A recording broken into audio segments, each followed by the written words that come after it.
मैं तो उस प्रोग्राम में था नहीं, लेकिन मीडिया के मित्रों, आप लोगों के माध्यम से ही मुझे एक वीडियो क्लिप मिली है।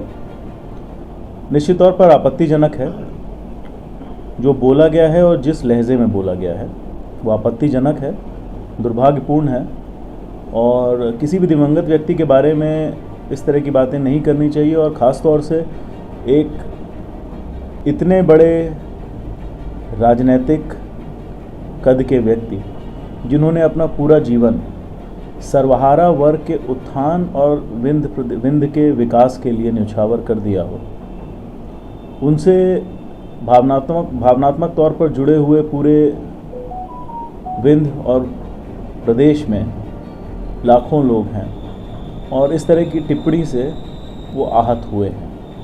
मैं इतना ही कहना चाहूँगा कि आपत्तिजनक है और इस तरह की बातें नहीं करनी चाहिए किसी इतने बड़े व्यक्तित्व के नेता के लिए, ख़ास तौर से जो अब इस दुनिया में नहीं है।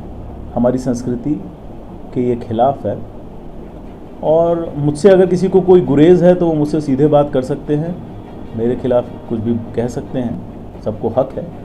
परंतु दिवंगत हुए मेरे बाबा के खिलाफ इस तरह की टिप्पणियाँ आपत्तिजनक है।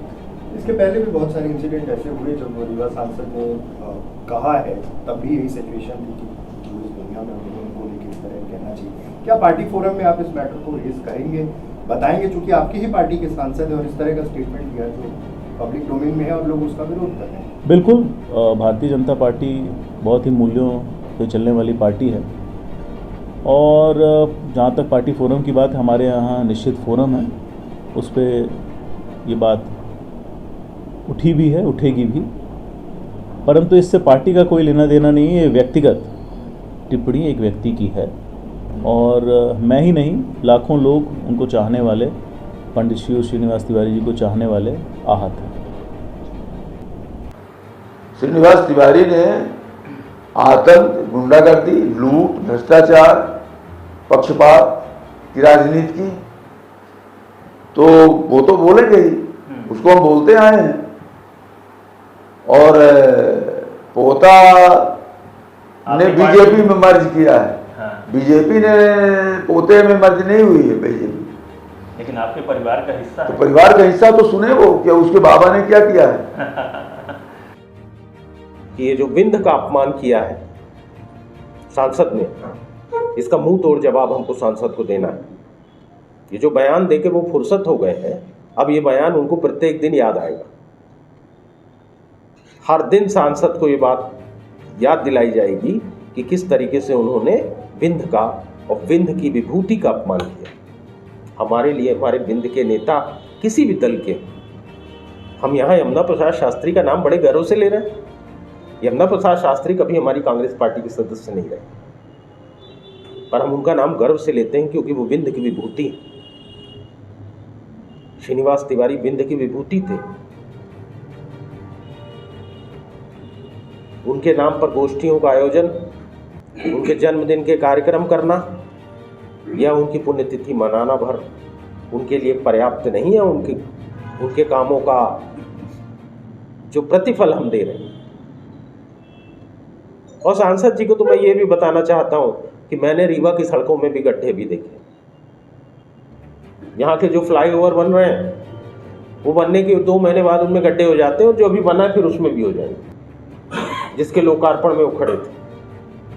मैंने विकास खूब देखा है, पर मैं आज उसकी चर्चा यहाँ नहीं करना चाहता। मैं विषय से भटकना नहीं चाहता और आपको भी नहीं भटकाना चाहता। मैं तो कहता हूं कि दादा नहीं दऊ है, मर गए दऊ है। तब भी आज उसकी चर्चा हम भी कर रहे हैं और भारतीय जनता पार्टी का नेता भी कर रहे हैं। आज वो हमारे बीच में नहीं है, पर सारे लोग उनकी चर्चा कर रहे हैं। और ऐसा कोई दिन नहीं होता कि रीवा के किसी नुक्कड़ में, किसी चौराहे में, किसी गली में श्रीनिवास तिवारी की चर्चा ना हो। ये अपने आप में एक महान व्यक्तित्व की निशानी है कि आज 6 वर्ष बाद भी उनके नाम की चर्चा हो रही है। मैं, आप और हमारे आने वाली पीढ़ी कई एक लोग आगे रहेंगे। मैं प्रार्थना करता हूं कि हमारे सांसद जी दीर्घायु हो, स्वस्थ रहें। पर जीवन का अंतिम सत्य तो सबके जीवन में आता है।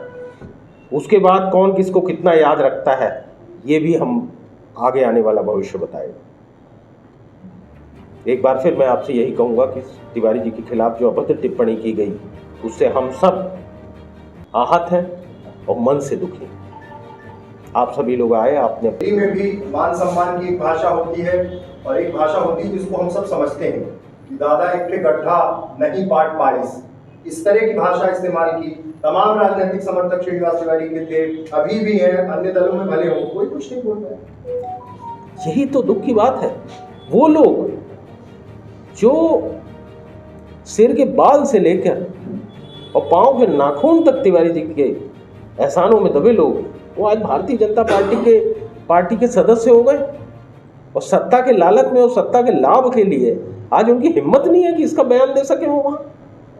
अरे भारतीय जनता पार्टी में भी ऐसे ऐसे नेता हैं जो पार्टी में रहकर प्रधानमंत्री तक के खिलाफ बात करते हैं।